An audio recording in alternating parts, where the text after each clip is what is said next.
झोपली नाही, पण रातभर न झोपलेला माणूस सकाळी सकाळी त्याला आणून टाकासला. ती जराशी आणून टाकायला गेली, देव तिच्या घरी गेले, सगळं दूध खाल्लं, काढून दिलं, निघल्यावर ती म्हणून हुशार होती, पटकन हात धरला. चाल म्हणे आता तुझी आई म्हणते ना आमचं कोण चोरी करत नाही, हात तुझं कोण चोरी करताना पकडून दाखवलं. चाल. भगवान श्रीकृष्णाला धरलं असं टर ओढत चालवलं. तेवढ्या तिचा एक पोरग जे होतं ना झाडावर बसलं होतं आणि तिकडून तिचा सासरा आलता. आणि सासरा आला की आपल्याकडे पद्धत काय होती त्या टायमाला, पदर घ्यायची. आणि वृंदावनची पद्धत काय होती, घुंगट घ्यायची. आता राहू द्या, आता घ्यायला एवढं टेन्शन घेऊ नका तुम्ही. विठाला विठाला विठाला. तिचा सासरा आला तिथून तिने घेतलं घुंगट. आणि याचा एक हिचंच पोरग बसलं झाडावर. आणि कृष्णाला चालवलं ओढत या गवळणीनं यशोदेकडे. पाय तो पोरग चोरी करताना पकडायचे. ते झाडावरचं कसं करते, तिकडे पहा. कुठं चालला, याचा एक हात धरेल एकच करते.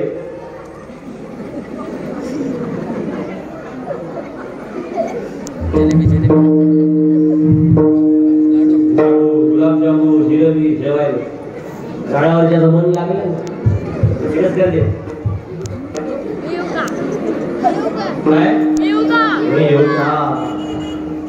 भगवान श्रीकृष्ण म्हणते ओनली वन, फक्त एकाच माणसाला जेवायला हे, तू येऊ नकोस, तिथंच बस. भगवान श्रीकृष्ण आले, ते पोरग म्हणते येऊ दे ना. नाही नाही, एकाच माणसाले. मग कृष्णाला ते पोरग काय म्हणते,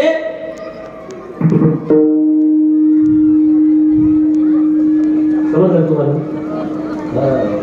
तुझ्या मी जातो, तू तुझ्या घरी. कृष्ण म्हणे वारे वा, माझ्यासाठी गुलाबजामुन दिले, सोडतो. ते पोरग झाडावर म्हणे दोस्ता खातील. सगळ्या आपल्या लेकरांची माती झाली असेल तर एकाच शब्दात झाली. कोणती, घे घे. जरासं पहिले बळबळ होते, घे घे घे घे. पहिले असं धरायचं, मग नाकातून दुपट काढायचं. लावली आदत त्याला. दोस्ता खातील म्हणलं की देव म्हणे ये बाबा ये. हे गोपी म्हणे काय, माझा हे हात दुखा लागला, आता हे हात धर. आपला हात सोडून घेतला, तिच्याच पोराचा हात तिच्या हातात देऊन आणखी डोळत गेली यशोदेच्या घरी. यशोदा यशोदा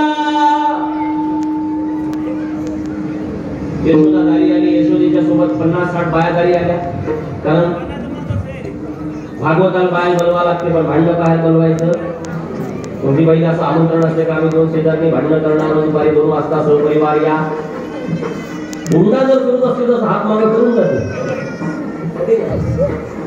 बराच त्या चालल्या, सगळ्या जमा झाल्या. बाई म्हणते ए यशोदा काय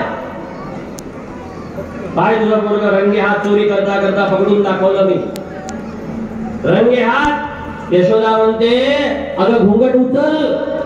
तेवढ्यात कृष्ण मागून जाऊन झोपले होते ना, बेडरूम मधून बाहेर आले, डोळे चोळत. आई कोण ओरडलं ग, माझी झोपच मोडली. अरे वा नाटक बाज. ते गवळणीला वाटलं हे जर तिच्या आईजवळ आहे, त्याच्या आईजवळ आहे, तर माझ्याजवळ कोण आहे. पाहिजे तिचाच मुलगा श्रीरामा. तिने असा उजव्या हातातला डाव्या हातात घेतला, तिथलं रेऊड घेतलं. रेऊड समजते ना, आणि तिथून मारत त्याला घडालं तिच्या पोराला. आणि देव 2 वाजता त्याला भेटायला गेला. गुलाबजामुन कशी काय होती, जिलेबी कशी काय होती.